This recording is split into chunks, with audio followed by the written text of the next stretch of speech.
call the meeting to order. Any items from the public?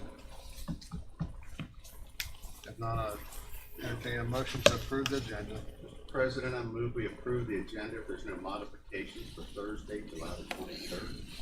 Second. It's been made second. Any discussion on the motion? If not, all in favor say aye. Aye. Anyone opposed? The motion carries. Any questions on the purchase orders? No internal budget revisions, change in status. We have a new hire recommendation received from the Honorable Larry Hess for Callie Del Monte as part-time summer help with an hourly rate of $10 effective July 20th, 2020. Change in status received from Eddie Gokenauer, Director of Homeland Security Emergency Management for Justin Murphy. He's going from part-time to full-time firefighter hazmat tech with a salary increase from $12.60 an hour to $38,862 annually effective August 10th, 2020. Is that backfilling the position we had open, I guess? Yes, sir. That's a 3-year firefighter. Okay. All right, so somebody moved from 40 to 50. 3-year firefighter, and testing. Okay. Any questions on that? I don't have any questions, but I just, when I look at the $12.60 an hour, I think, wow, for what those people do. Yeah, we talked about that several times. And $10. Huh? All of them. So. Yeah. I mean, it's gotta be a passion to be doing that. That's for sure. It was like some news in the morning about a month or so ago that a entry-level police officer in New York City is $41,000. I heard that they've had around 400 police officers walk off the job in New York City. All right, need approval. We don't need, anybody have any questions or corrections on the minutes for July 9th, 2020? We'll be here next Thursday in the council chamber for the county council meeting. Boards and commissions tonight will be 5 p.m. here in the chamber, ambulance authority, 5 library board. The 27th on a Monday will be 1 p.m. historical landmarks, 5 p.m. water district, and someone to be announced for WEPM radio on Friday the 31st. Any questions on or corrections on boards and commissions? We have a grading bond reduction for Butler's Bridge, Land LLC, Butler's Bridge, file number RO177-49, lots 86, 1 through 65, and 156 through 253. Engineering Department has made that recommendation. That's Butler's Bridge. Yeah, this one is just finishing up a road that was started. Right. Some of the utilities have already been placed back in the bubble days. They're just trying to get it figured out, but this is just for the grading side of that. Okay. I didn't see where there's that much activity going on out there right now. Well, he's trying to get it started. He's trying to set up a meeting because he has some things that have expired. He's got to update a lot of the plans. So Okay. he'd run out of the few lots he did have, so he's trying to get it started again. So this might be an old bond that could have been released a long time ago, and they're just trying to catch everything up. No, he's this is a new bond. Okay. He wants to finish a strip of road that was rough graded in before. Okay. So are these, when it lists the amount of lots, are these the final lots in those subdivisions, or does this complete that? Probably on my part because he's not actually doing a final plat on them, so I shouldn't actually list the lots. I'm trying to use the street numbers more than anything else. Street stations, it's more definitive of what they're actually doing. But the lot numbers would correspond to a final plat that he hasn't done. Okay, so you're saying 1 through 65 is a station? Or Yeah. lots? Okay, station. No, it's my mistake. I shouldn't have had the lot numbers on there. I should have left them off. Okay, okay. All right, that makes sense, because I didn't think there was 150 lots in the subdivision. That's what I was No. thinking. Okay.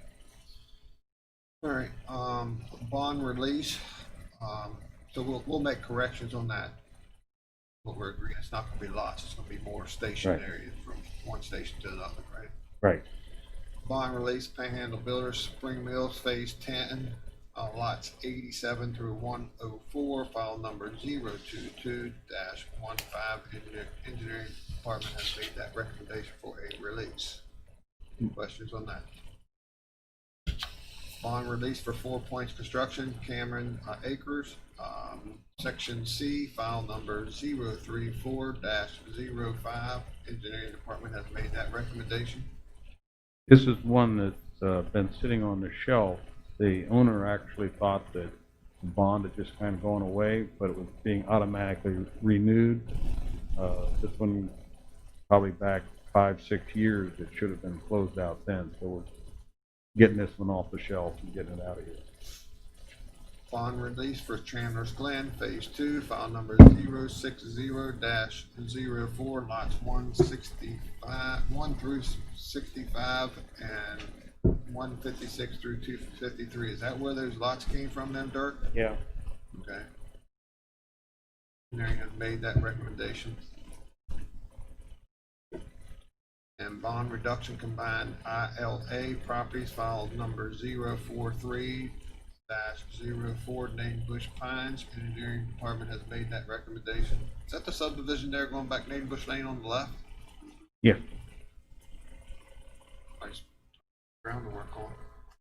That one has Had a lot of overburden there. had an existing grading bond, Uh-huh. and then they came in with the final plat, and it's with a little bit of reductions on the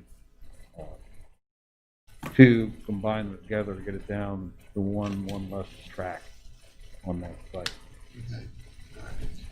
All right. Any questions for Dirk on these? If not, then entertain a motion to approve the consent agenda. So moved. Motion's been made and seconded. Any discussion? If not, all in favor say aye. Aye. Anyone opposed? Motion carries. Thank you. Thank you, sir. Board meeting reports, Mr. Barnhart. Thank you, Mr. President. The only meeting I had was a special meeting by the Board of Health to approve medical cannabis permits or whatever they are. There are 21 in Berkeley County and the city of Martinsburg, and 1 in Fordham County. They include growers, processors, and dispensaries. And the health department was asked by the state to approve them. There's no criterion for approval, no list of things they had to do, just the list of businesses, and so the health department approved them. No say as to what the heck's going on, just approve it. Like christening a ship, you just Yep, that's pretty much move it. it on.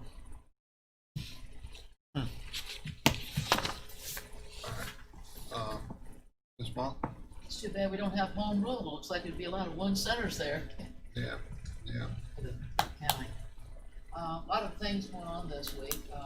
Met with the CVB on Wednesday, and right now there's a lot of things they can't promote. There's a lot of folks coming into the community asking for outdoor recreation, and they're going to be working. They hope to work with the Parks and Recreation. They have a new map at the Courthouse Farm to get that published and get it out so the public can know what's there, from frisbee to walking trails to all those types of things. They met on Zoom with the state regarding tourism, and everybody was afraid that the state was going to take over the local tourism CDBs.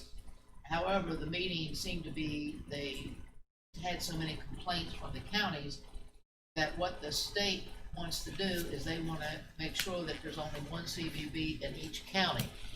And I did not realize this. We have 55 counties, but there's 130 CVBs in the state. Really? And so what's happening is, and I didn't realize this, there's several of them, like one's a library and all this, and the funding is not going towards tourism. So that's why the state is stepping into that. It looks like there's gonna be another hotel out there between, Fairfield and, the new housing development out there in, Viking, Foxcroft. Yes, Foxcroft Avenue. The other thing that they're looking for is, Between Foxcroft Apartments and Fairview. Oh, in that field. In that field, yeah, it's gonna be a Marriott.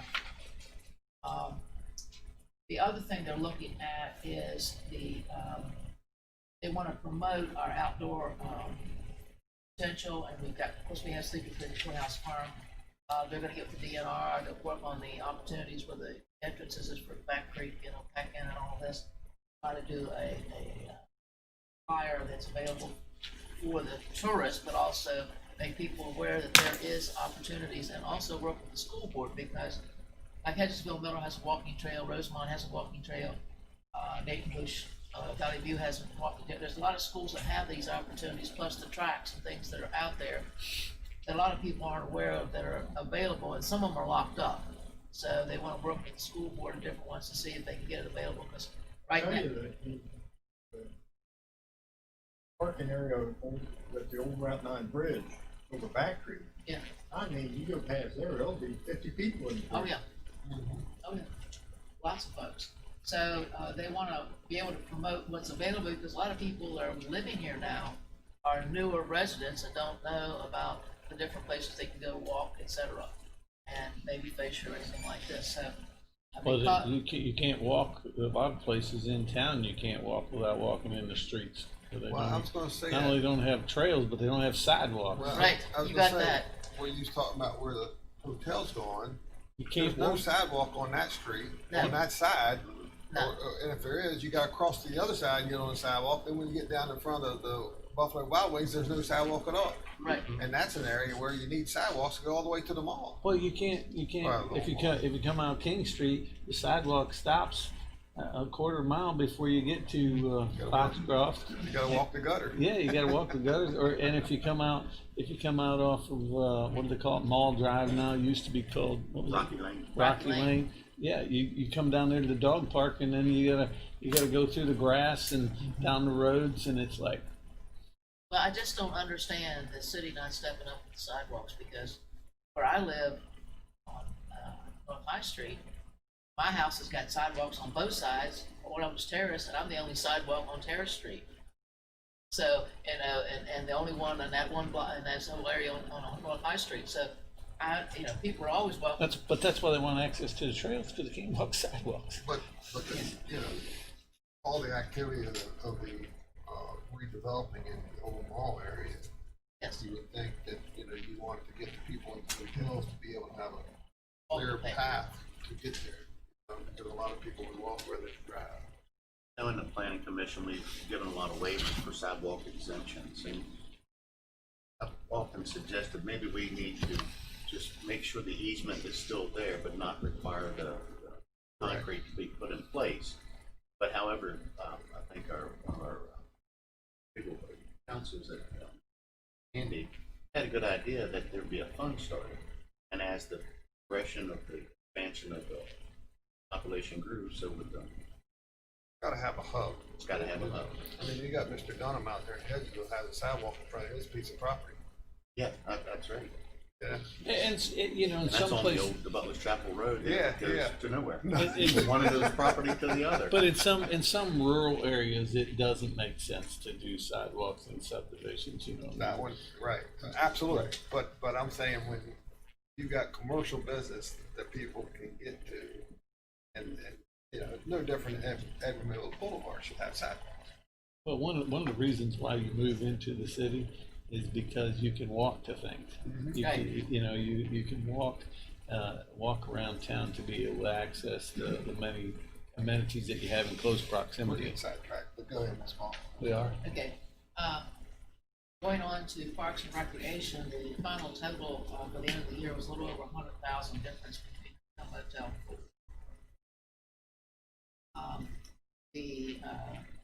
Several other issues, and Ted Morgan has retired, he had like 35 or 40 years on the board there. He was the one that started the June Jubilee. How's the So new director going? the new director's, new director is calling for a meeting, trying to get people together, and, the new director has met with, David Dejournay, and he's gonna do the 501c4. That's step one. They're trying to get a group together to start looking at the long-range plans for 10 years down the road. We've been working on, so he's initiating that, because at this point, Steve is making sure the upkeep on all the parks is going on, and different things have to be done, so he's working on this direction. Sad news, Buzz Bowling made the announcement, there's no Labor Day breakfast this time, because to have it, you have to be 25 or less or whateve, and if you have to do drive-in, you don't wanna put a lot of money out for meat or something and not be able to recoup. The first time in lots of years, like 40 years or so, that it's not gonna be a Labor Day breakfast. The swimming pool at War Memorial will stay open through Labor Day, and possibly they'll be working with some senior time to go swimming after Labor Day. Looks like it's gonna be still a warm September. What's the usage on Between 2 and 300. So it's doing, they only had Pretty busy. They only had 2 days that they had to hold somebody to get somebody left, which their max is 3. But it's averaging over 2. That's phenomenal. Then, let's see. The one big idea that Mr. Allen has is that not only the 10-year update and the 501(c) is they're looking at a sports complex. And I told Alan about the fact that I think it's Bridgeport is taking every penny of their 1 cent sales tax, dumping it into a $47 million complex that should be open right now. And telling me about it several years ago. and what would be, This is so that you can have major sporting events, etc. I mean, to have outdoor tennis and things like that around it, plus the All the indoor stuff. Just it'll be so that you can have tournaments. Because a lot of times we don't have facilities that can adopt this. and it has to be fairly centrally located, Right. probably north end.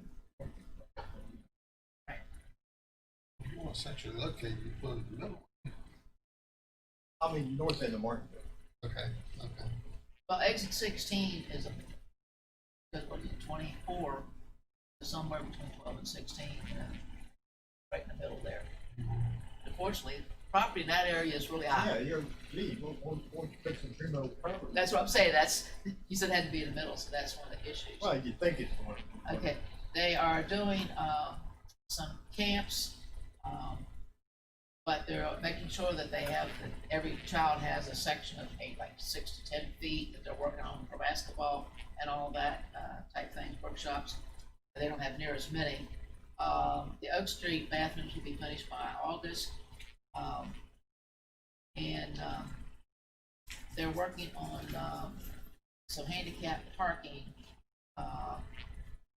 at the House Farm. Back in, they had to redo something. When they drained the lake and stuff, all the big trucks came through there, the asphalt was damaged, so they're gonna be putting some of that back this morning. Mr. Sensel, the gentleman that did our sign, he is taking Mr. Morgan's place. While he was there, I asked him, I said, could we take this sign and redo it to change founded 1772? He said, it would be easier just to go ahead and do it because you can't get it to look right. So that was just checking to see what we have to do for the 250th. Regarding the roundhouse, we had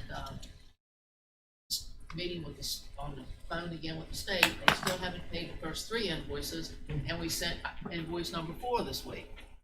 So it's not moving fast on that.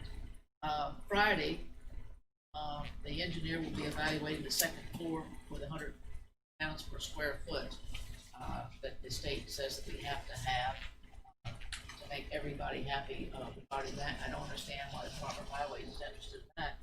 And they're only putting in the bathrooms and worried about the fire suppression system, but that has to be done. There's a lot of little things that's been going on and running me ragged. There was a Chamber of Commerce Zoom on noon Wednesday that met, talking to the Fox folks, and of course they talked about hiring people starting in 21. So, a lot of things there, and the other thing is, the Department of Highways ACE grants were posted yesterday, so I'm gonna, I've got, what the deal is, we've got some money's available, and since we have the concrete that wasn't done, and the key thing, there's 4 levels of that, and basically, we already have the design and all that stuff done, so there's a good possibility we might be able to get at least the concrete from the brick shop out. So I'm gonna meet with Tracy, Rachel today, that we have to file a submittal proposal or something before we send the actual grant in. So we'll make them turn that in. Now, there's a feasible access to do it from the bridge shop to the new restaurant. Yeah, it's all brand new door and everything. Yes. But this ACE grant, it seems like potential, and the key to the ACE grant is it's only 80-20, but because the roundhouse is in the depressed area of Martinsburg, it's 100%. All right, Mr. Delier, we have a couple minutes before bid opening. I don't have, I'll defer my time to Mr. Whitaker. All I had was a planning commission meeting on Monday. We had 4 public hearings. One was a little bit of a discussion where we just referred to about sidewalks and parking spaces on the trail that goes along the new Route 9 at Baker Heights exit. Cars that are parking along the side of the road to start picking up the trail and walking there. Maybe in the future that if there's any walking trails or any expansion to be done, that we do think about parking at almost every exit ramp on that section of the. Yeah, people's using a good bit of them. Yes, they are. More so this year than I've ever seen. And I'm sure it's probably due to COVID. Maybe a trend for the future. Yeah. I have no voice to report on it this time. For Davis, we have a bid opening for the fencing here on College Street.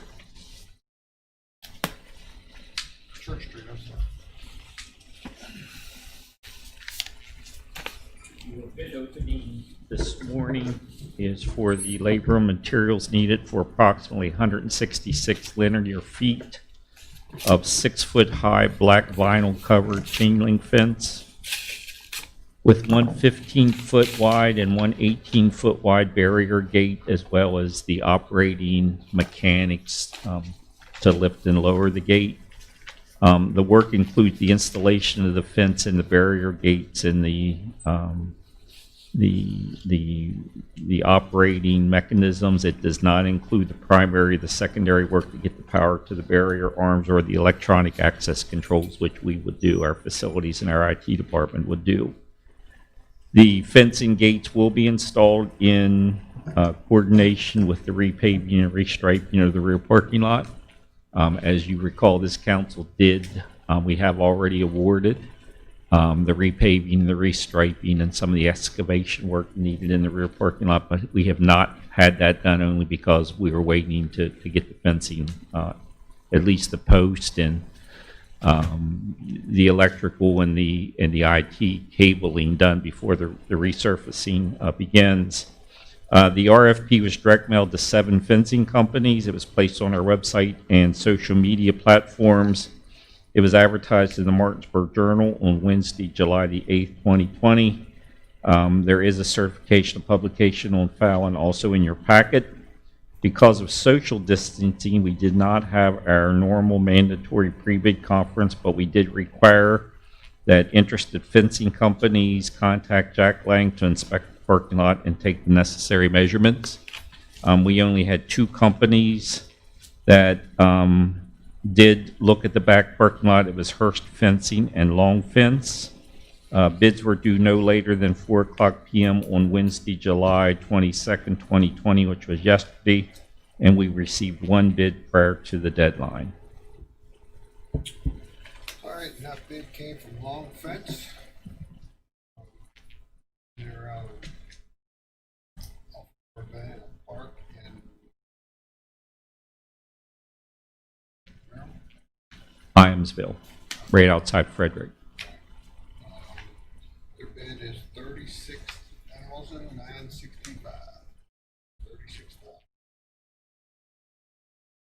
Long Fencing did do all the fencing around 802, so they're certainly familiar with us, and we're familiar with them. They do a lot of fencing in this area.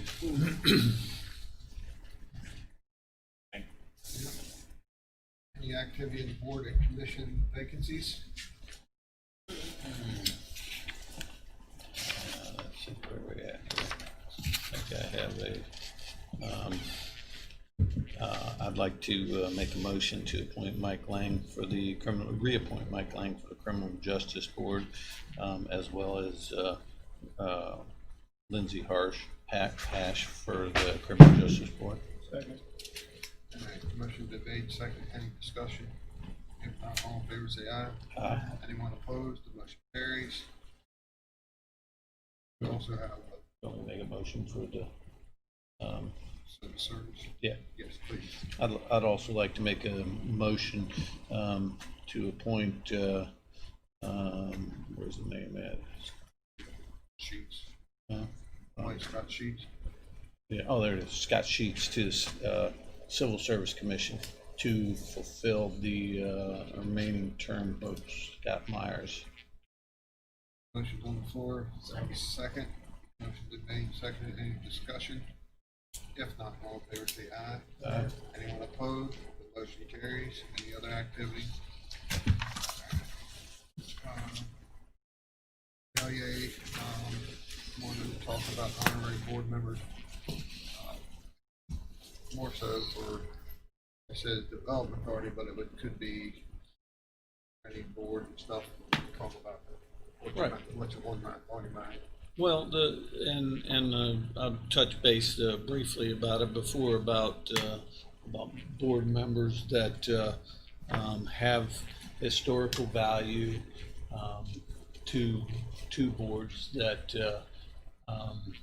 that may not want to fulfill and be there, or for some reason or another can't attend all of the meetings, but still be able to sit at the table and be a emeritus member, where they keep their status as a member of that board, with certain restrictions that go along with that, but are still welcome to attend the meetings, sit at the table, and be involved in the conversations.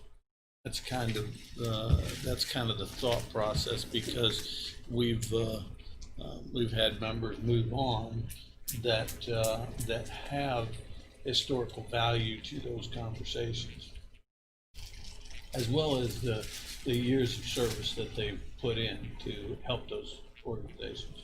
Yeah, I guess one of the things that, so, you said something about to be able to take part in the conversation. I would like, I think it'd be good for us to form a committee and kind of write out some guidelines on what this would do. I think that emeritus, or if that's what the committee decides to make a recommendation to the council to do, be someone that would be more or less like you said this morning, you and I had some discussion. If you needed some guidance on what happened in the past history, they would be there to call upon. I think it'd be hard for them to be able to hopefully engage during a meeting. But I think it's there could be some benefit to have them there for comment on a question that may be asked. Makes sense. Yeah, I think that it's probably a structure issue to look at how that would affect what's going on and continue to move forward. You know, one thing that you said, I think we got to be careful about. Sometimes we bring in new board members because we want a new position, and then the emeritus there and had free open up the board open to them as well. Then there's a good chance the vision would never change. And that's a good point. All right, so anybody have any problems? Dan said something about this morning about there used to be the committee that done the outstanding citizen of the month, and also the committee also done outstanding employee of the month. to try to reactivate that and have them to set some, so that the guidelines and what their mindset is and bringing that back to us and for us to look at, things like that. Anybody have any problem with that? Great. There's always some unanswered questions. Answered. Yeah, yeah. It's great to again, have that knowledge, but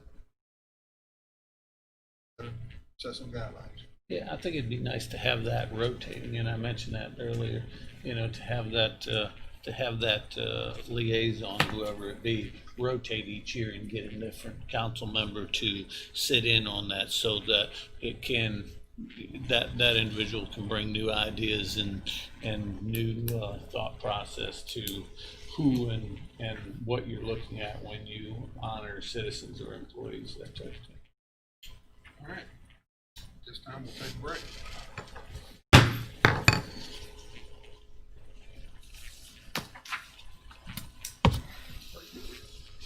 Break it is. Man, you're way ahead of schedule today, ain't you?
back in session.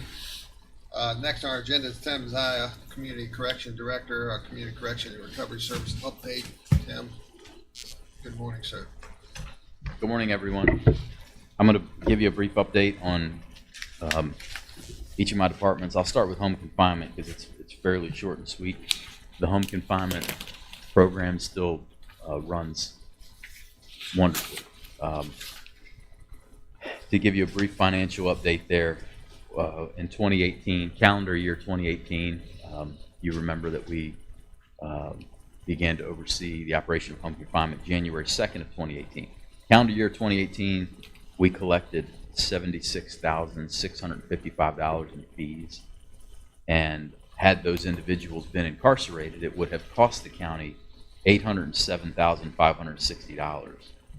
So that particular year, we saved roughly $750,000. Actually saved $900,000 because you collected $76,000 and you, Yes, sir. Add to the 807. There, you're right. You are correct. the only thing costs would have been staff. Okay. 2019, we collected $99,795, and we saved, in addition to that $99,795, $1,404,800. So far this year, 2020 to date, we've collected $52,655 in fees, and we have saved $1,071,000 so far. So we'll exceed that savings by far this year. We have supervised now 427 offenders through the home confinement 400 program. what? 427. How many was in the program when you started? 15. We currently have 70 offenders under supervision. There was that drop there from the courts closing. So you went from 15 to 70. Actually went We to were- like 90. Yeah, 90. we were up close to 90. We're down to 70 now, as of this morning. We have 23 pending. That's pretty sloppy work. We're keeping busy. I feel like we're doing an outstanding job. Any questions about the home confinement program? You didn't mention that you kept 427 families together and people gamely employed while they're serving their sentence for a non-violent crime. And I And- think that's the biggest part of it's great that we're saving money for the community, but that is a huge part to help this community move forward. Absolutely. You put it beautifully. That's the greatest purpose that this program serves. There are a lot of people that get caught up in fairly minor legal trouble that need to be held accountable, but putting them in jail is not only costly, but it destroys families. Children don't have their fathers or mothers. They lose their job. They can't necessarily walk back into a job when they get out of jail. This way it saves the county money, but more importantly, it keeps families together. It allows people to continue to work, and there's great value in that. You all know that. Appreciate you reminding me of that. Tim, something just came to mind.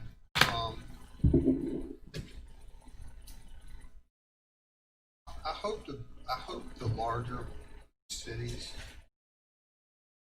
in our nation hears what you just said, and the job that your departments are doing.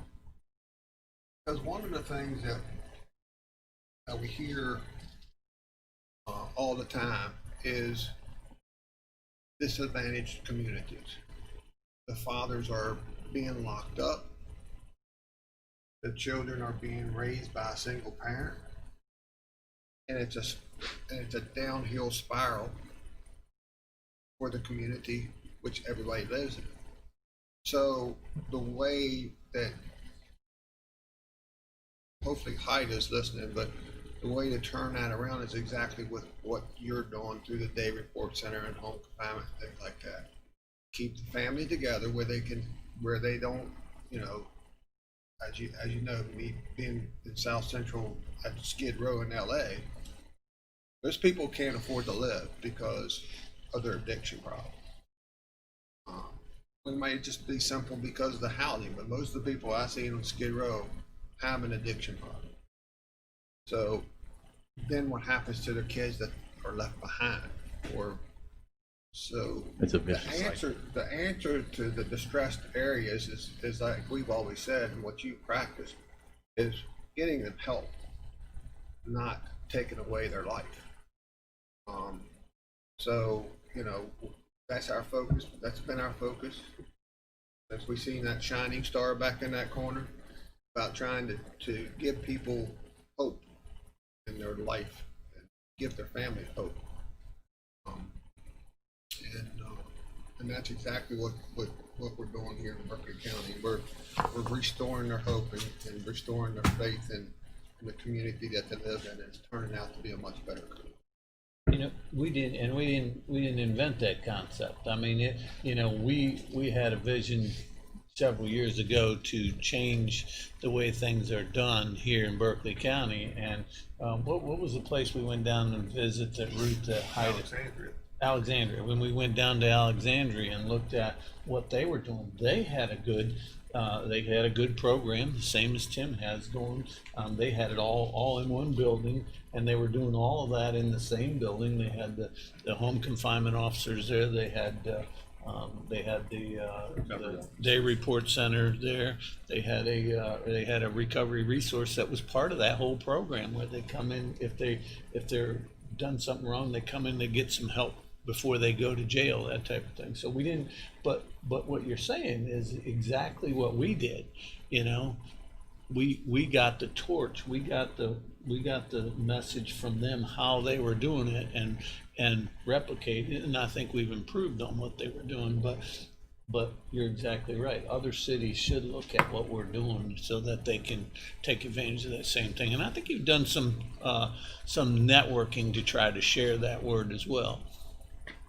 I wish there was an outside agency, not affiliated with the state of West Virginia, that could come in and visit every community corrections program in the state and do an evaluation and share the results of those evaluations with the subcommittee. Because I believe we would be number one, and if not number one, absolutely in the top three in the state. I wish there was a way to make that happen. I'm proud of the work that our staff do, and I think we're doing a good job. And as I've said before, it's nothing that I've done. It's a result of this council, our judges, our prosecuting attorney, our probation and parole officers all supporting these efforts, all being on the same page and seeing value in these programs and making them be successful.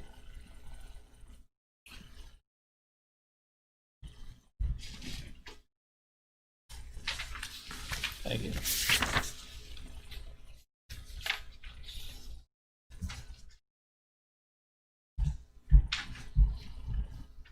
What I just shared with each of you is the breakdown of the community corrections grants that the various day report centers throughout the state were awarded.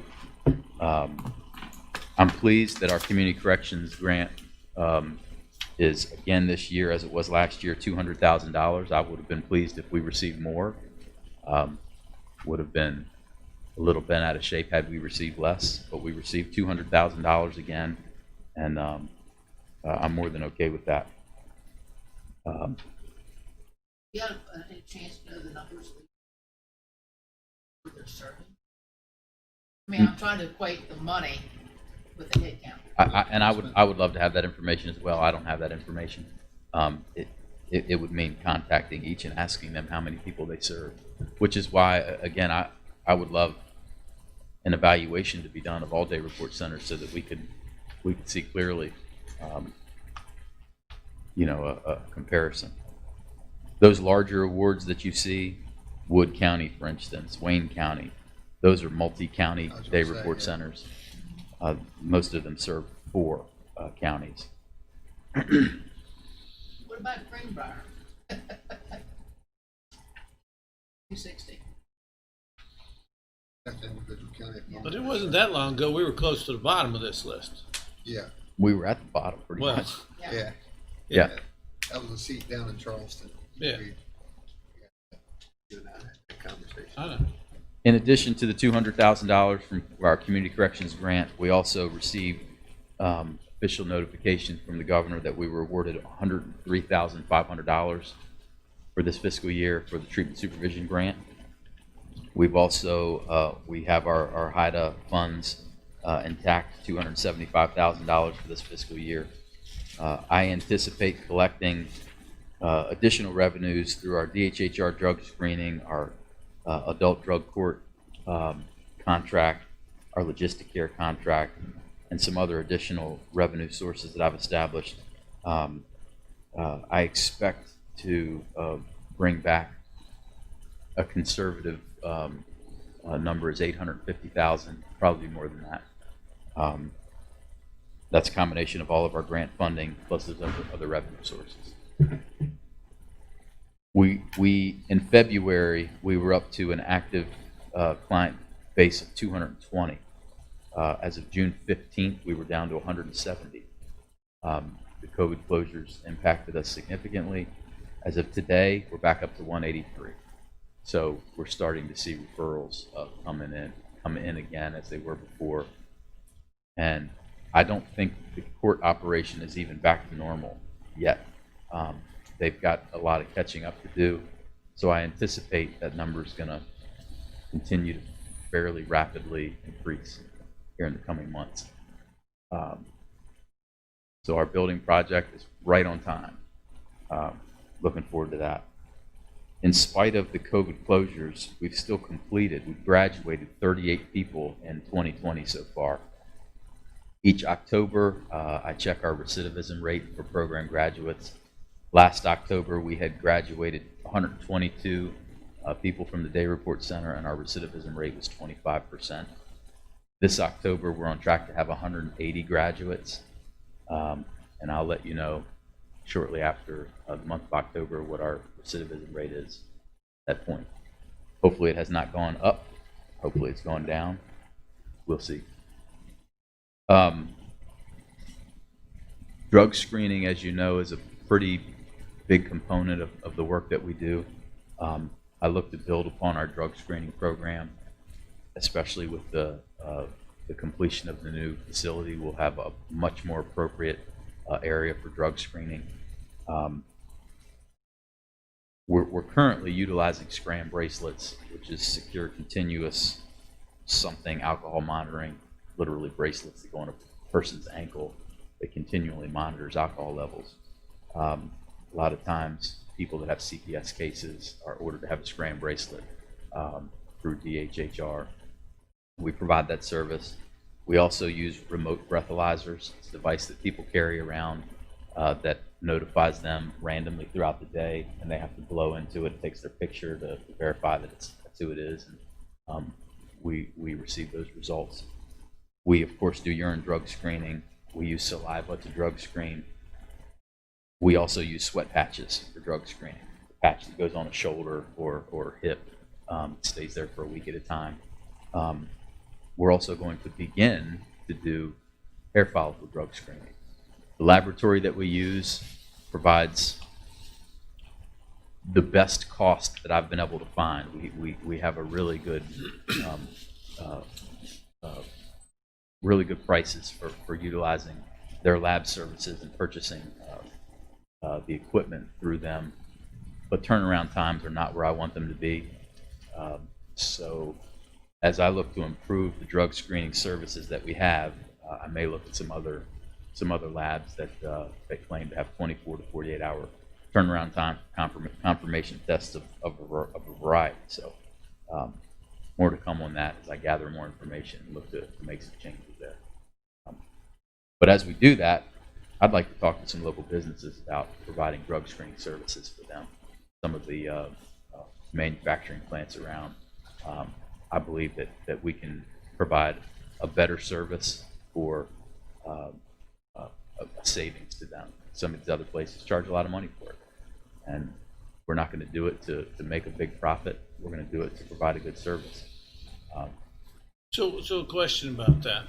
And it just popped into my head. So if you're talking about providing, drug screening services for individual businesses outside, is it possible for the way that you're structured to be able to offer those individuals that test positive for that business, and let's just say business Y, because I don't want to call anybody out, but if business Y comes to you and says, you know, we'd like for you to screen this group that's been working for us, you know, they've been here and we do random and this is what we want to do, and you screen them and you find out that one tests positive, are you structured so that you could say, not, and this may be a marketing tool to that business, is say, you know what, not only are we going to test it, but for X amount of dollars, if you have somebody that tests positive, we can put them in our program, a weekly program, so that we can get them some help. You know, to be able to, not only that helps you market to do the testing, but it also helps to solve some of your problem, because your problem is people that have addiction and doing things that they do, and you end up with them in the system. So then you're reaching way before they ever even become involved in the court system, solving that problem. You know, is that, and you follow what I'm saying? Yeah, and the short answer to your question is yes, we can plug them directly into services, not at the day report center now, because that's only for people who are under legal supervision, Right. but literally same day. We send them to the Recovery Resource Center, and they direct them. I mean, and here in Martinsburg now, Mountaineer Behavioral Health is right there, ready and available for us to get people quickly into treatment through. There's other programs as well. But Right. yeah, I mean, that And I is. mean, if you spell out a pathway to Yep. help their employees, and it to me, if you were to come to saying, no, we can do the drug testing, well, I can probably get that anywhere. But if you can supply a pathway to make my employees healthy, Yep. that have an issue, now it makes sense to me. Yep, we're not only able to provide fast results of drug screening, but we can also coordinate their care for anyone who needs it from that point moving forward. Absolutely. Day Report Center questions? Recovery Resource Center. We're now operating 8 groups at the Recovery Resource Center a week. I wish it was a bigger space because some of the groups are really growing. There's a variety of groups. There's Cocaine Anonymous, peer recovery groups. There's a newcomers group, there's AA, there's NA, there's CA. Recovery Resource Center is staying busy and they're doing good work. They're still involved in the harm reduction program, which never missed a beat throughout the COVID-19 closures. They actually became remote. Health department set things up so that they were going out in the community and meeting the needs of those that regularly participate in the harm reduction program. There was a, as you all probably remember, the JOTIP grant, Juvenile Treatment Intervention and Prevention Program grant. We hired staff for the purpose of going into the schools and facilitating substance abuse curriculum to middle school and high school students and intervening into the lives of high-risk children and their families. Well, school's closed, and I don't know what's going to happen this coming year. So I'm looking now at doing a bit of restructuring of that grant to have those staff members focus on juvenile drug court. Spoken with the state drug court coordinator, the juvenile drug court probation officer, and I'll be talking with Judge Kogi next week, and they're all very eager to have some additional help. So we'll see how that unfolds itself here in the coming weeks. How is the juvenile drug? How is it doing? It's doing fine. I believe it could be better. Just like any of our programs, When it's do doing they- fine. They could be better. When are they meeting? When they go into the court? Wednesdays at 3 o'clock is when the treatment team meets. It's remote now, has been for a while. Haven't been meeting face to face, but Wednesdays at 3 o'clock, the treatment team meets, and then 4 o'clock is support. There's actually a graduation next week. Juvenile drug court is shorter in duration than the adult drug court program. The kids can complete juvenile drug court if they do well in a matter of, I think it's 4 months. Don't quote me on that. Whereas adult drug court is 12 to 18 months. But I think there's a need there, and I think it's a need that we can meet through this grant. Much better use of the funding that we have for that grant if we're not able to work with the schools here because of all these closures and so forth. And one final thing about the Recovery Resource Center, we've wanted to have a quick response team up and running in Berkeley County for some time. It just hasn't really happened. WVU wrote a grant fairly recently that the health department was eligible to be the recipient of. It's a 3-month grant. It's supposed to start June 1st and go through August 30th to hire 2 separate teams, part-time people, to serve as a quick response team. It came to my attention a couple of weeks ago that people hadn't been hired yet. It's supposed to start June 1st. And it's because the health department, they don't have time. They're buried in all this other work right now, as you all know. So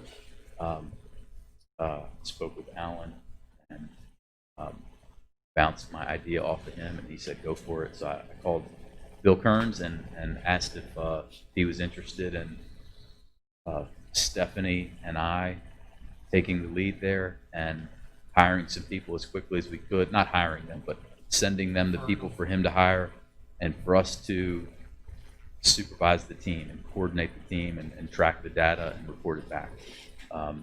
Berkeley County EMS is going to share the information that we need with us. They'll be the referral source, and my goal is to have people knocking on doors 24 to 48 hours after an overdose. Obviously not going into places that look dangerous.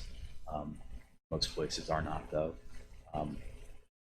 And I expect if we get this team up and running here in the next 2 weeks, we're going to start to connect people to resources that would not have been connected if we weren't there saying, hey, we're peer recovery coaches, and we're here to offer any kind of help that you may be interested in. That's the time to get it. Yes, that's when it's fresh. Some parent just watched their child almost die, or a grandparent watched their child almost die, or a child watched their parent almost die. I mean, I just expect good connections to be made and people to get plugged in ways that they were not. We'll see how it goes. My understanding is that if we have a team up and running and can produce some results, that it's going to be a grant that they'll continue. So the 3-month window is just to hire the staff? Yep. Okay. Well, it was to have staff hired and be up and running June 1st. Okay. So And what happens? because of the health department just not having time to dedicate to it, So they extended it? They extended that 90 days? no. We're gonna, my goal here is to have this up and running within 2 weeks. And in just that short amount of time, we're gonna say, here's the team and this is what's happened. We need it to continue. And I've been told by my contact at WVU that it will. We'll see. All right. More to come on that. You're quick. It's important. It's important. It needs to be dealt with, and if it's just let go, it's gonna be gone, and then the opportunity that was there is gone, and That's what it's about. When opportunity knocks, you have to be ready to yep. open the door. Yep. I say that you're quick only because of your passion. Well, it can't be let go. That stuff doesn't happen if you don't have the passion. I agree. Anybody have any questions for Tim? Thanks, Tim. Thank you. Thanks. Thanks. Next on our agenda is Sandy Hamilton, Director of Development Authority Project for OI, pilot.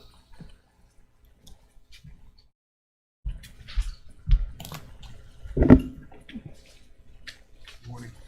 Thank you, Tim.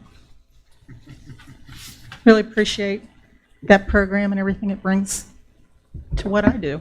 That's wonderful. Yeah. Thank you for having me here today. I do send the regrets of the company. They regret that they're not able to be here, but we've had this discussion and you've all talked with them, so I'm here on their behalf and to represent any questions you might have in regard to it. I don't think we have any questions. I don't have any questions at all. I mean, this is something we've been working on for quite a while. And Mr. Bentley, you can brief us, but what I see, it's everything that we talked about with a few corrections, but numbers are the same. The numbers are the same that you've dealt with all along. There is no big change. There are some clerical changes that we've made, but it's the same agreement that you've seen before. So I just ask that you approve it, that the president be authorized to sign on behalf of the council. This is, yeah, I would. Yeah.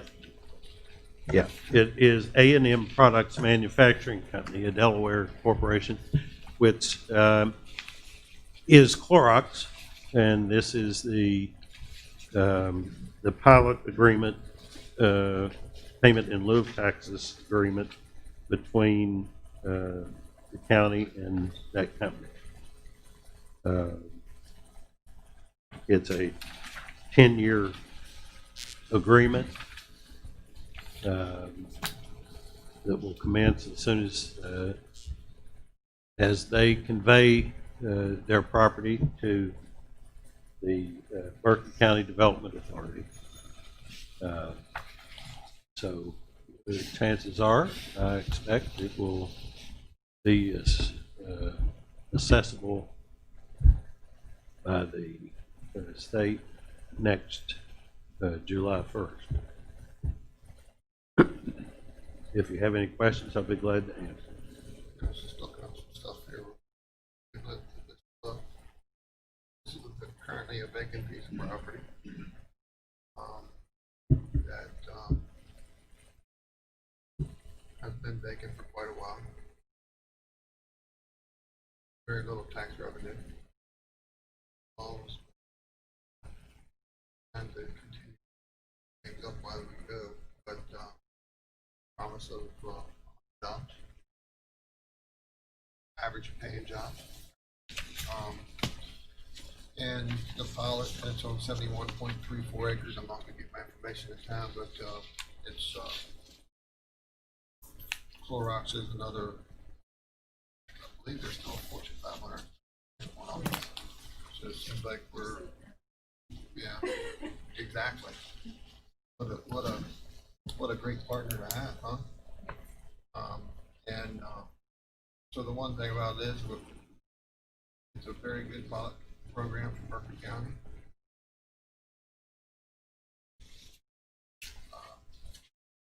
Working on it quite a while, and looking forward to getting it done and see them start progress. Started that thought long enough for you? I think you touched on the basis. I think I'd be willing to offer a motion to approve the pilot program for Project Ferrari Clorox and ask that the president sign that. Second. Or second, any further discussion? You have mentioned it, property's been vacant, but back in 2005, it was slated for a, Is that right? It was. and multiple hundreds of people put in there as well. Commercial. Yeah, and it works well in that area because that area is becoming the centered commercial area in the county. More Does. conducive to that type of business because of its location and Accessibility. proximity. The only other thing I'd add is that this is a 10-year holiday agreement, so. Now, we got a motion on the floor, a second, we have discussion, all in favor, say aye. Aye. Anyone opposed? Motion carries. Thank you, Mr. President. Thank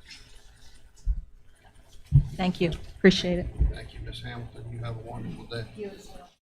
Just go out and drag in a few more companies. All right. Mr. Holly, we missed it. Next on our agenda is Allen Davis, County Administrator, Titan State Budget Revision 01, Fund 001. Before you get started, Mr.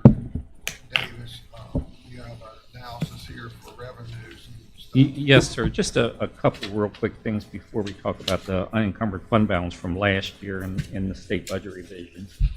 Some time ago, the council authorized the issuance of $4 million of bank qualified bonds, up to $4 million of bank qualified bonds for the renovations and reuse of 520 South Raleigh Street for the Day Report Center. And since that time, we've decided to refinance.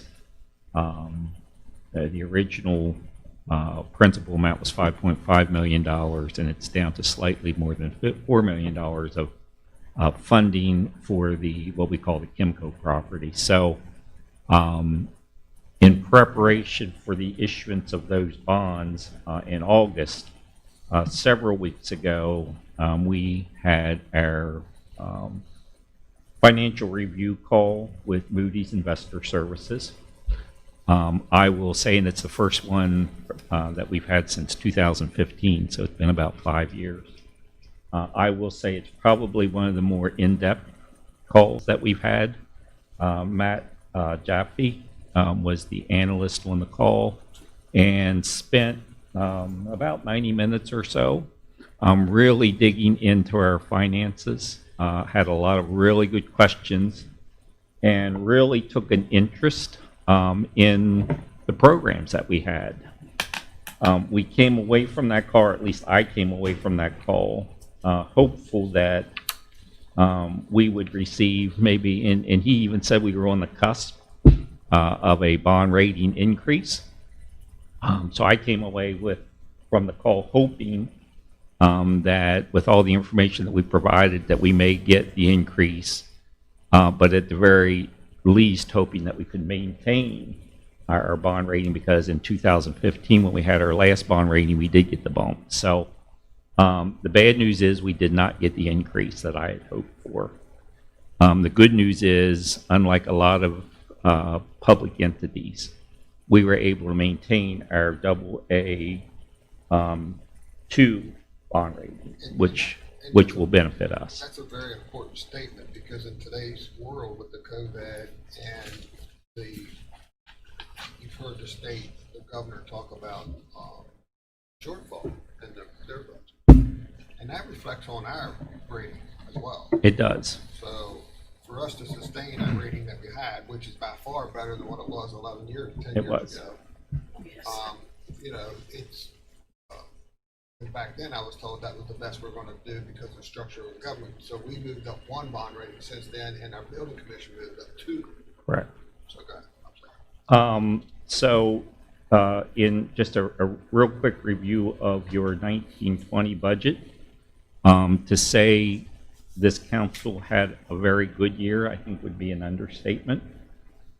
We started the year on July 1st of 2019 with projected revenues of $32,985,515. Our unencumbered fund balance that we declared, that the council declared last year about this time, came in almost $2.5 million stronger than we had expected. We've got 2 grant writers. Tracy here. Tracy's here, Rachel is not. We have 2 grant writers who are rock stars, who absolutely turned over every possible rock that they could find for grant funding.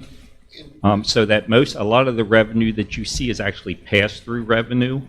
And when people, I want to kind of paint the picture, when someone looks at our projecting our actual, a lot of that is due to the grants. Because Correct. We don't put that in our projection, not unless we're already assured that money for the next year. Correct. So that's could be on the upper $2 million plus or minus. Correct. And Tracy and I talked about a grant earlier this morning that it could be millions of dollars. Correct. So, The economy was continued to be strong. We did an analysis in preparation for our bond review. We are at, we've exceeded pre-2007 housing starts. For the 7th consecutive year, our permit activity increased in 2019. For the first 6 months of this calendar year, projections are that we will exceed 2019 activity. and we were very cautious of our projection on the budget with that line item this year because there's questions about the economy. Correct. So having said that, we projected revenues of $32,985,515. Actual revenues collected, which included grants and the increased unencumbered fund balance. So it's not necessarily revenues, but it's funds that are available. Was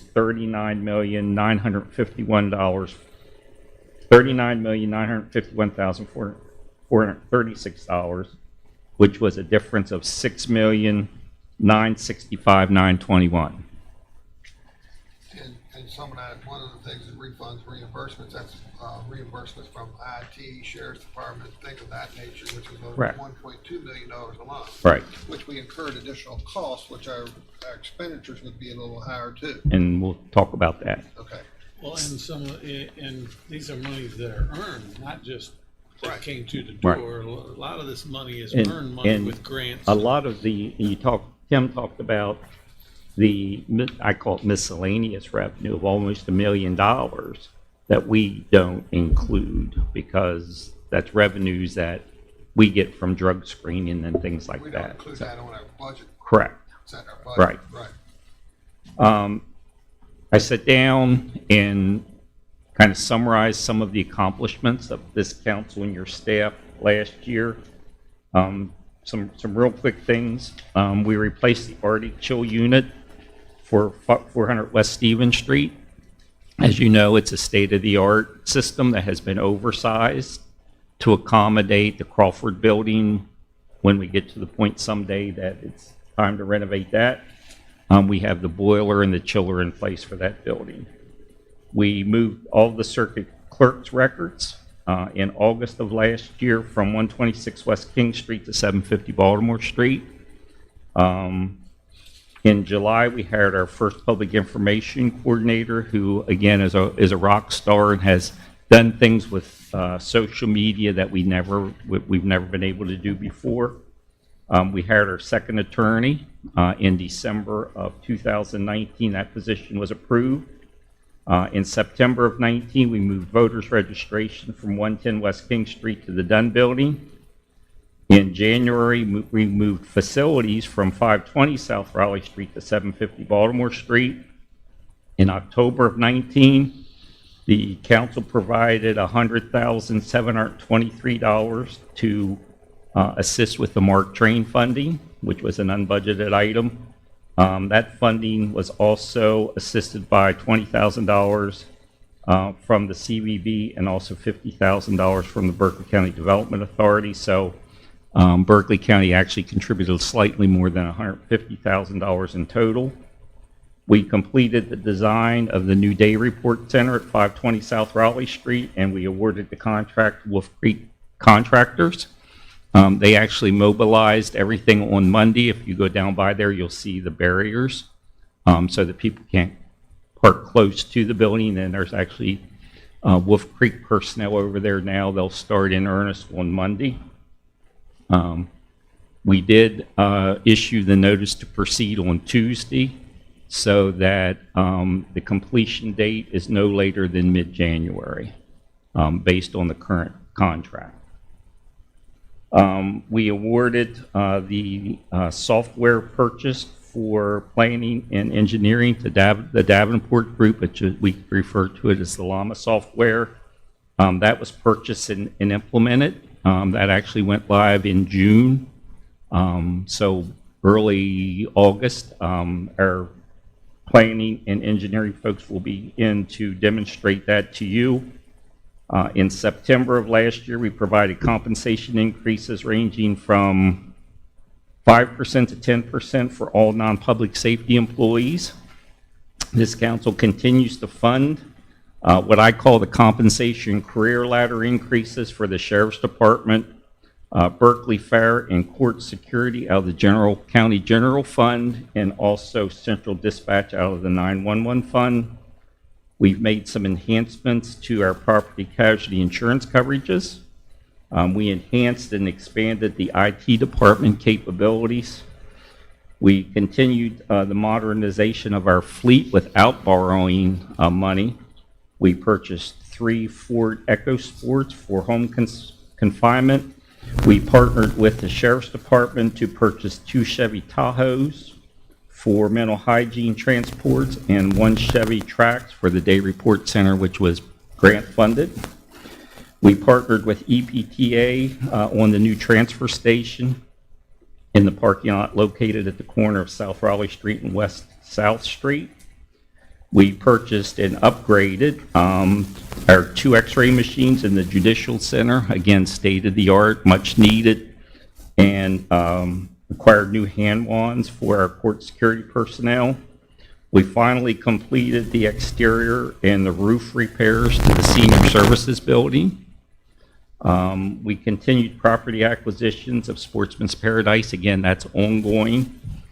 We purchased some very, very specialized equipment through grants for the Homeland Security, totaling about $151,000, of which we received $150,000 in grants. A variety of preventive maintenance programs. We finally replaced the grinder pump in this building, which for years we were just kind of holding together and put together in piecemeal. Rebuilt all the circulating pumps in the ceiling of the Judicial Center, which, if you remember back Thanksgiving of 2 years ago, we had one of the valves go bad, and we've done some major HVAC repairs at some of our buildings. In addition to that, we've had our COVID-19 challenges, which I think this council has done a commendable job of taking care of. Having said all of that, in addition to taking care of those programs, when we had our bond review in 2015, one of the deficiencies that the analysts found was our rainy day fund. Typically, they would like to see the rainy day fund a minimum of 2 months worth of your average operating expenses, which is about 17% of your budget. State code allows us to go up to 30% of our operating budget in the rainy day fund. On July 1st of 2019, your rainy day fund was $3,579,023. On June 30th, your rainy day fund was $6,095,937, which is 17% of your budget. So that was the benchmark that was established by Moody's. When they issued their credit report July 17th, which was last week, one of the things that they indicated as factors that could lead to an upgrade in our bond is large and sustained increases in our reserves. So we've met the 17% that was minimum that was requested by Moody's 5 years ago, but they still would like to see it a little higher. As you know, the increase in our rainy day fund was by design. We did it last year because again, it's just good business to have 17% of your expenses in reserve. But in hindsight, not knowing what's going to happen, about 65% of our revenues come from property taxes, real and personal property taxes. And most of that revenue is received in late July and early August. Not knowing what the impact that the coronavirus will have on that particular revenue stream, we don't anticipate a large impact. Fortunately, we don't depend on sales tax and income taxes.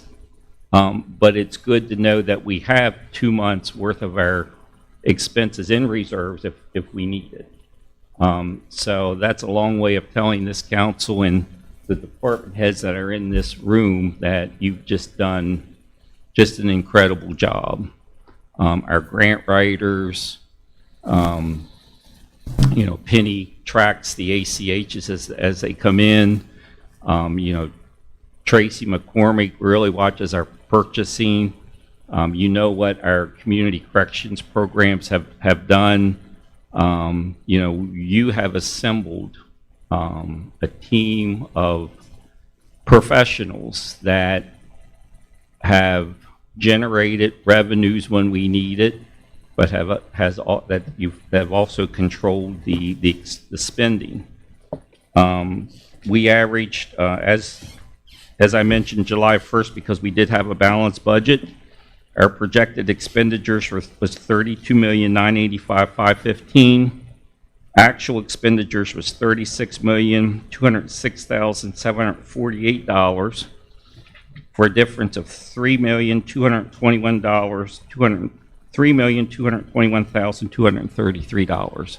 And that's what I was getting at earlier. That is your unencumbered fund balance for the year. Our revenues are strong, Revenues were strong. but it would be a lot of it's grants and reimbursements, and which came with expenses, and shows here the same way.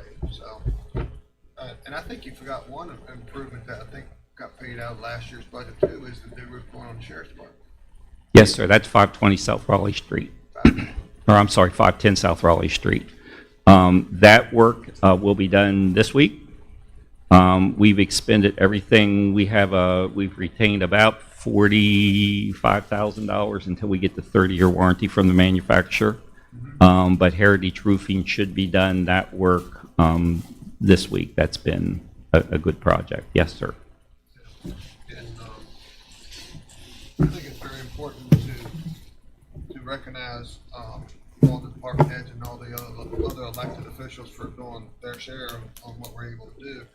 Would also like to add that I know that the year before I got here, the rainy day fund was $3.89. And medical insurance was 3 months behind being paid.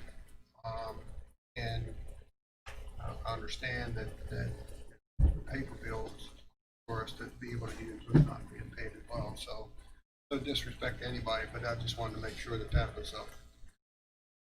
that people know where we were and where we are now. And on a rainy day fund, when it got stagnant for a while, to where we weren't able to put money in because we was focusing on pay scales, and we did that to the point where I can tell you that it may be a little leery of making sure that we can balance the budget in the first year, because what happens that we're very careful about would be for Berkeley County to set their budget on our growth would be like Jefferson County setting their budget on the casino. Right. Right. So, we're very, very cautious about that, and that's why year after year you see our unencumbered fund balance come in a little bit stronger than what we projected, because we've got to be very conservative. And this council has been very methodical over the past 7, 8, 9 years as we set budget.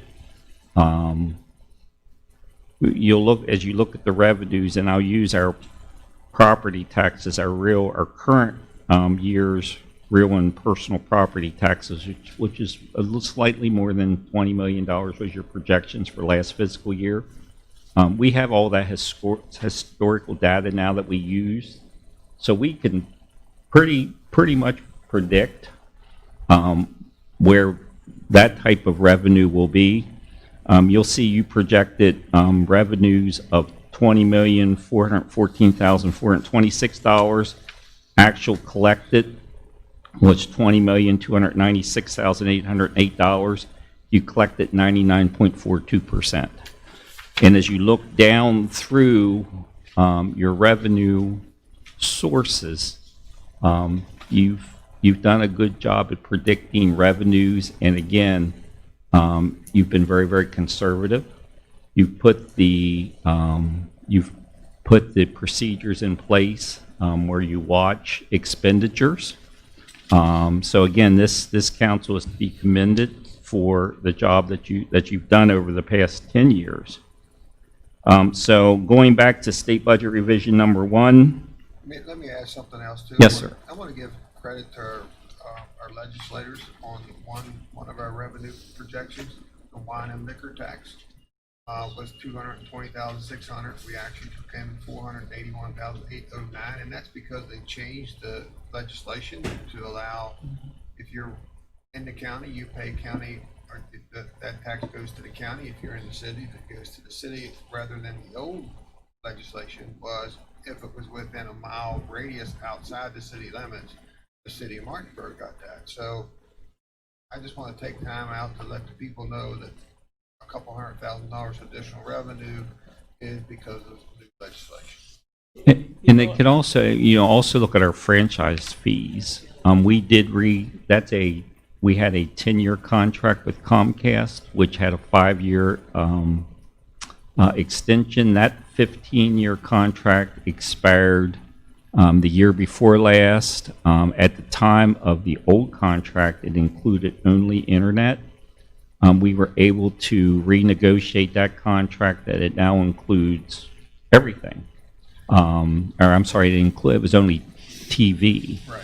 Now it includes internet and telephone. So you can see that our franchise fees were projected at $600,000. We actually collected slightly more than $984,000. So. And I was frowning there a little bit because there's just a question going out from the County Commission Association about who has franchise fees in their county, because some counties don't have it. Right.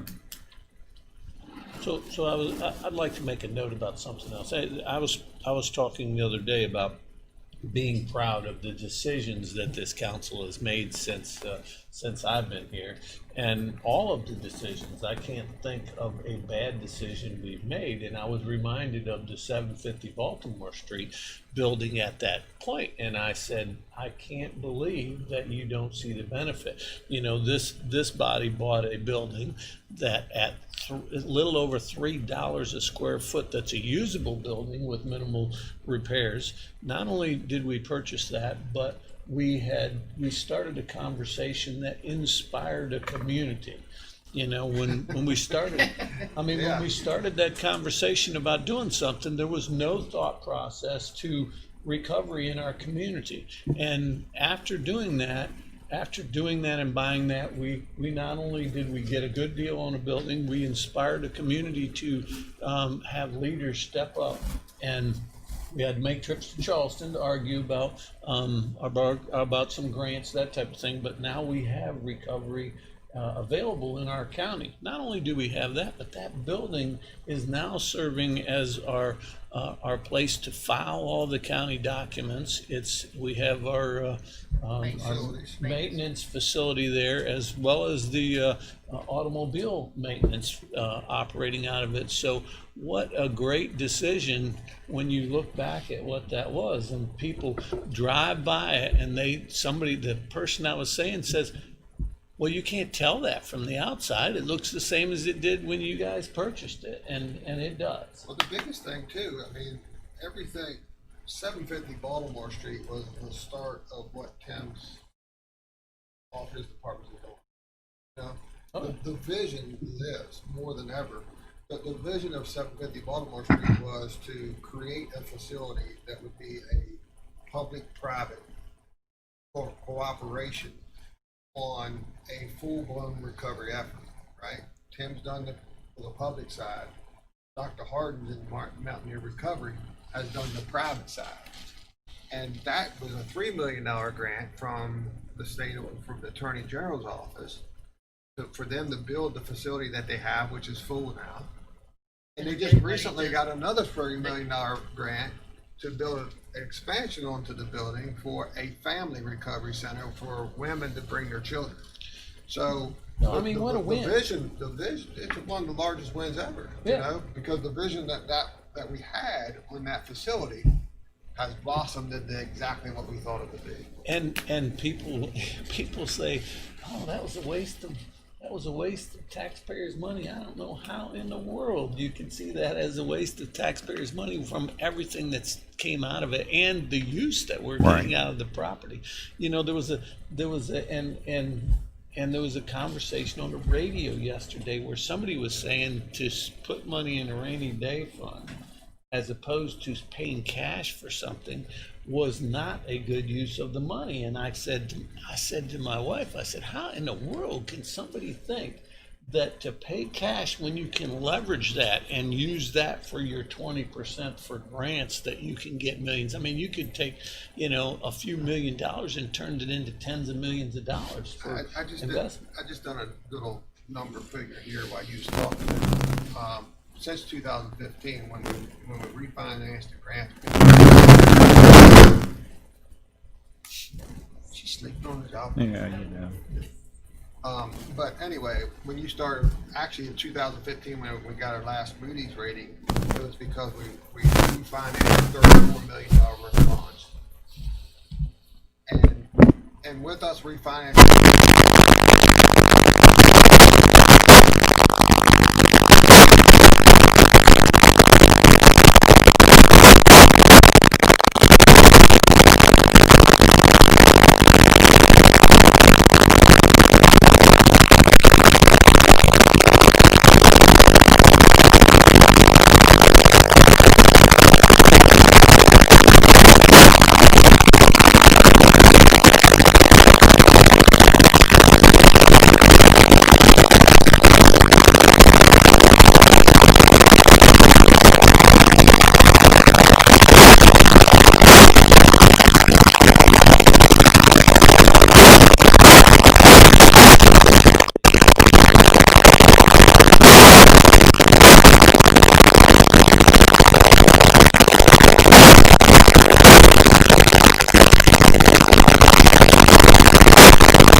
section. So, you know, just in a few years, we've just made such a significant contribution to our citizens. all right, we spoke enough. It's your turn. So back to your unencumbered fund balance for 2021. The reconciled general fund cash balance provided to me by the Finance and Tax Departments as of July 1st, 2020 was $3,976,426. There were $231,738 in approved encumbrances. These are encumbrances that the council approved in May and June of last fiscal year. This leaves an unencumbered fund balance of $3,744,688. Since the council had projected an unencumbered fund balance of $3 million, the remaining $744,688 must be recognized as available fiscal year 2021 funds and then distributed. I am recommending to the council that additional $744,688 be placed in your contingency fund, which would increase contingency to 1,680,000, I'm sorry, $1,680,350. The council authorized the bidding. As you know, the AS 400 system is antiquated, which is our financial software system. You authorized last year, last fiscal year, the bidding of the software. We purposely kept that RFP off the street, although it's ready to go, because we wanted to get our Llama software in place.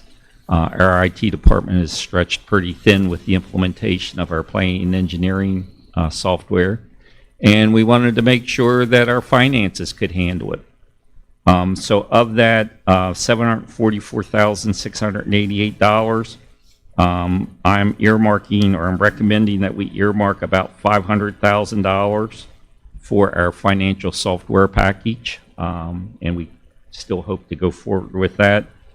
Also, we've identified the need for a two-wheel drive crew cab pickup truck for community service. State contract is not to exceed $25,000. Of course, we would put that out for bid. We would like to get the council's authorization to purchase a community service vehicle. Are you asking for that now? Yes, sir. Okay. Entertain the motion to give the authority to Mr. Davis to purchase a vehicle for sir. Some of, Yes, sir. We'll have bids and we'll bring it to you. So you're not asking for a motion then, you're asking for direction. Just direction, a consensus, yes. But you will have to approve state budget revision number 1 to general fund number 1 as proposed. Yeah. All right. Entertain a motion for state budget revision number 1.201. so moved. Second. Motion been made, seconded. Any discussion? If not, all in favor say aye. Aye. Anyone opposed? Carries. Have direction on moving forward with getting bids for. Thank you. I did invite your department heads in today. Again, I want to emphasize how fortunate we are to have the group of professionals that, So you're letting them know you have a little bit of a soft side to you? no, that's not the intent at all. I was trying to make that public. Yeah, that's all right. All right. Yeah, I'd prefer that not I be. mean, we that- didn't ask for them to be here, No, I know. right? But you've got some rock stars. We do. And it's, it's not been an easy road over the years, but you've got the right people in the right place at the right time, and I think it's appropriate to recognize them for what they do. And we do. We recognize each and every one of you. You do a wonderful job for the county council. You're part of the county council umbrella. And we also recognize the other elected officials doing their part as well, and the other department heads. But I mean that sincerely, but I'd be a fool not to elaborate on my little joke to Alan. Most of you department heads and employees see a very rigid Mr. Davis. They're very, very black and white most of the time. Very seldom do you get to see the gray in him. And sort of like I was I was watching where Jack at. I was watching Yellowstone last night, Jack. All right, and Mr. Dutton told his son. He said, "Boy, if you want to go out to that bunkhouse and party with the guys, you can go ahead and do that. Sounds like you're having fun." He said, "Well, Dad, why don't you go with me?" And Dad says, "Son, I've never been successful about being a boss and being a friend." So it's a very fine line that you got to walk when you're in Mr. Davis's shoes of doing his job, because if he doesn't do his job, he knows we're going to be breathing down his neck. If we don't do our job, we know we're going to lose our position from the voters. So all of us have bosses, but I just felt like I needed to take that time, because I know Mr. Davis is very stern about what he does. He's very passionate about the success of the county, And, but as you see here today, he does have a little bit of a heart that most people don't see or don't believe that he has. But, so, that said, anybody else can make a comment or open the floor? Well, I think it's, I think that's what the phrase "lonely at the top," because if you're the guy in charge of everything below you, you have to be somewhat rigid and somewhat black and white, and you have to, you have to make sure that there's guidelines that have to be followed, and that's the way the system works. All right, with that said, anybody else have any other comments? If not, I'm open the floor for items from the public. All right, item from the public? All right, need a motion to go into executive session, move to pending litigation. So moved. Second. All right, we are in executive session.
Barnhart.